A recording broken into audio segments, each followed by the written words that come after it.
This is Performance Time, the show where I cough and splutter into the microphone for 15 minutes. I'm Stephen Townsend. As you can probably hear, I have a cold, which is awesome, but it's not going to stop me recording a podcast. Today I'm talking about communication skills and how important they are to performance engineering. If you can communicate really clearly about the work you're doing as a performance engineer, that's going to put you ahead of the pack by a wide margin. I think on reflection that the success that I have had in my career is more to do with my communication than it has been about any technical ability that I have. My message here is that you can be the most technically brilliant person in the world, but if you can't communicate what you're doing and what you're finding, then you're doing yourself a disservice, you're doing your organization a disservice. So communicating clearly is about doing justice to the great technical work that you're doing and actually adding the most value to the people around you. It's like if you were an amazing painter and you painted all these pictures and kept them in a basement and no one ever saw them. What a waste. So what am I talking about when I say communication? I think there's really two channels. Firstly, there is verbal communication. Day-to-day conversations, contributing to meetings, maybe formal presentations and conferences. That's what we're going to talk about next week. This week, we're talking about written communication. So this is everything from formal strategies, plans, reports, instant messaging, email. Anything about written communication is really important because once we've written it, we can't take it back. So we need to get it right the first time.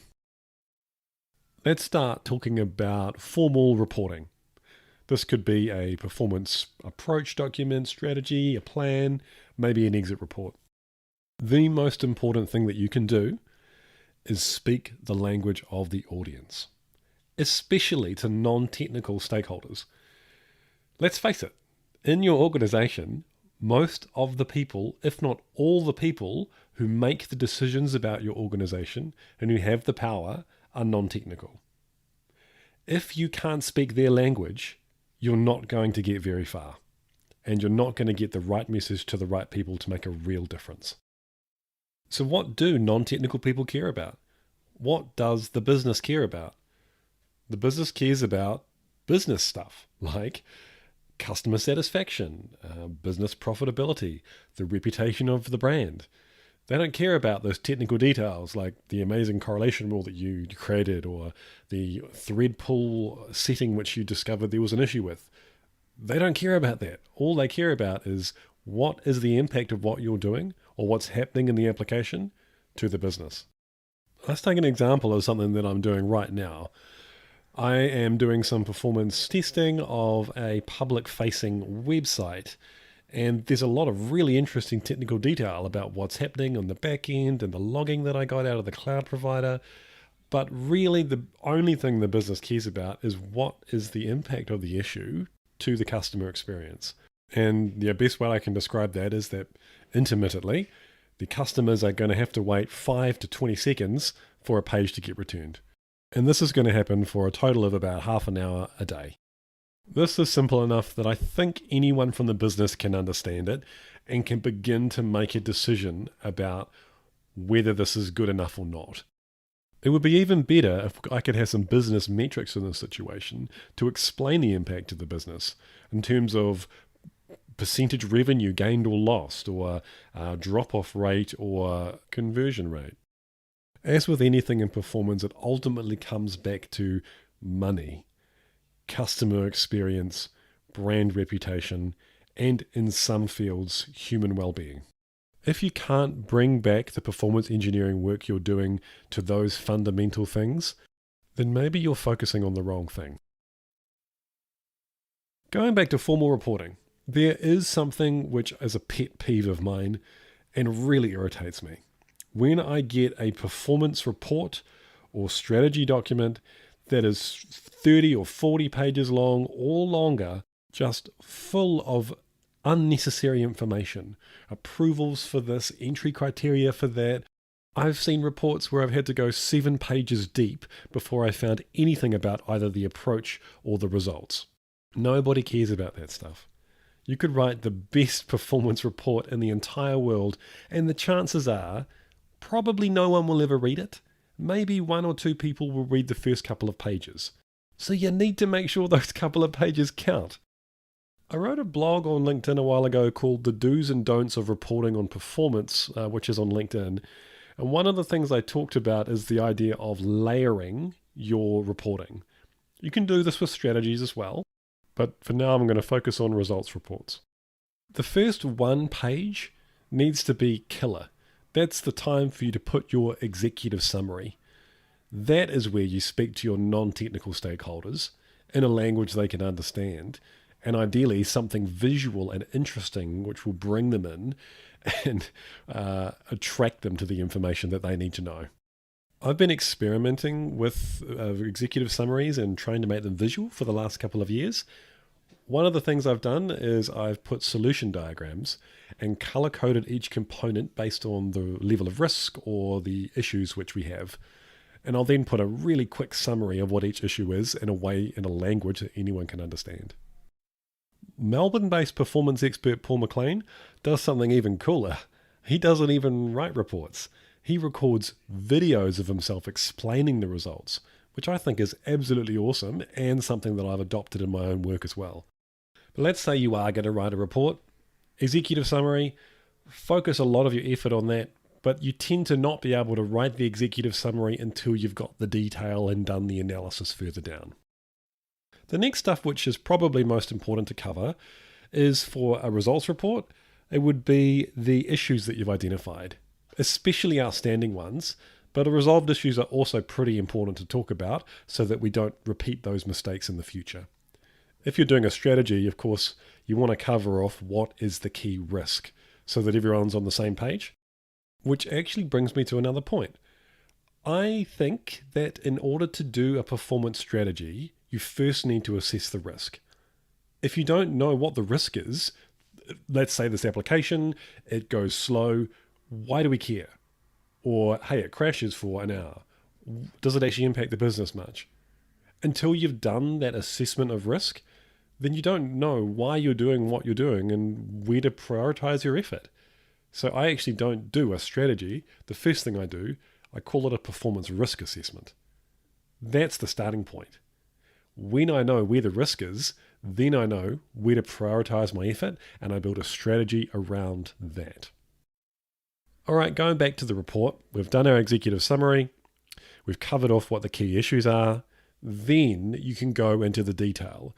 But you have to understand that probably no one will ever read that apart from you and maybe your colleagues or a couple of interested nerdy people. That's just the reality of it. I kind of think it's the detailed part of my report. It's for me to figure things out and then it informs my executive summary. So my goal is to make an awesome executive summary and the detailed results is just a means to an end to get there.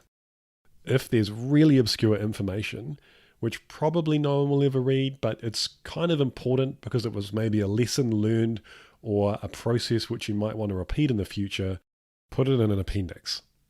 At least it's there and you can refer back to it if you need to. So at this point, you've got your report, you've got the executive summary. It's flashy, it's colorful, it gets the key message across, and you've thought about what the impact of the business is. Then you've got the other important information which has a bit more detail, probably the issues that you encountered and how you resolve them, if you have resolved them. Then you can go into all the technical detail you want in the sections below. And if there's really obscure stuff, put them in appendices. Now, before you send it out to anyone, I highly recommend you get your reports reviewed by someone. Now, it's actually pretty difficult finding a good reviewer. One of my mentors, Neil Davies, used to do an extraordinary job of reviewing documents. He would read it, understand it. He would suggest restructuring the entire document to get the message across clearer. He really got it and he invested time into understanding it, which is very, very rare. If you can find someone like that, it's going to make an enormous difference into improving your reporting and getting the best quality communication out to your stakeholders. But even just getting someone who's going to read over it and check for typos and make sure they understand what you're saying is still a useful thing to have. The next thing you want to do is send it to people, right? So they can read it. Now, it's a huge mistake just to send out the document or a link to the document and not follow it up with something. Now, there's two things I'd recommend. Either organize a meeting where you walk through the findings at a really simple level, or what I've been doing recently, record a video of yourself describing the findings and explaining the impact. Documents are, by their very nature, difficult for people to read. Not many people want to read them, so you're constantly having to fight against that, and using verbal communication as well as written communication is a great way to do that. Before we move on to less formal communication, so I'm thinking about instant messaging and emails, here's a couple more things relating to formal reports. Every chart or image or diagram in your report needs to tell us something. It should support the text, support the message. Don't just have charts in there for the sake of charts. Save yourself some trouble and stick to the facts. Describe what's been observed, what the evidence is. If you put conjecture in a report and it turns out to be false, then you've got it on record and you're in big trouble. So don't do it. In fact, just generally, tell the truth. I've seen reports which were manufactured to make performance look really good when it wasn't. That's unethical, and it completely defeats the purpose of performance engineering. If you're being pressured to do something like that, you should probably leave the organization you work for. That's just not okay. Somewhat contradictory to what I previously said, in a report, it can be good to tell a story to make it easier to follow and understand. As long as the story that you're telling is based off the facts of the evidence, that's okay. All right, that's formal reporting. Let's talk about emails.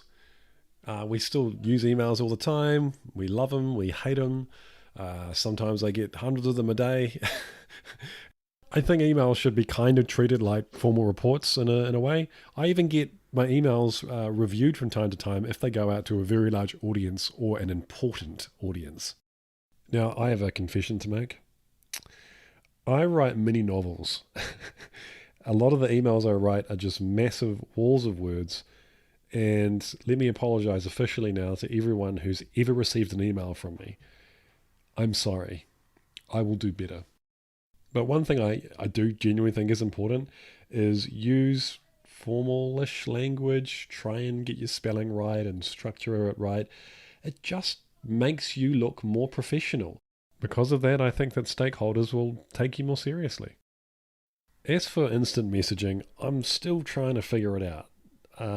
Particularly with the COVID lockdown, I've noticed that I've become a member of dozens, if not hundreds of different groups of people for different reasons, and there's messages in a million different channels constantly.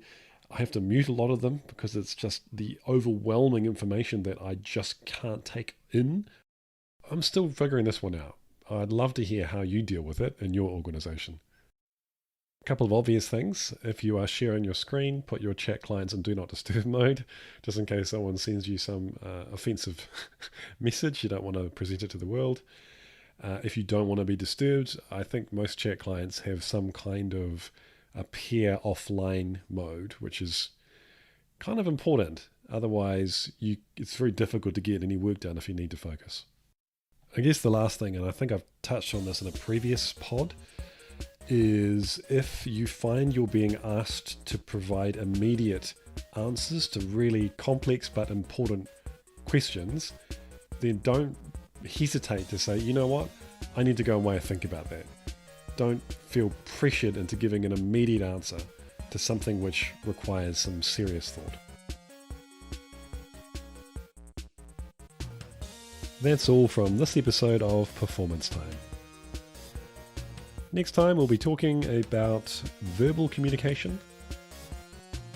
Shout out to Paul McLean for the idea of doing video results summaries, and to Neil Davies for your awesome document reviews.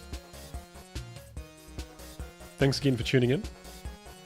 And as always, this is performance time.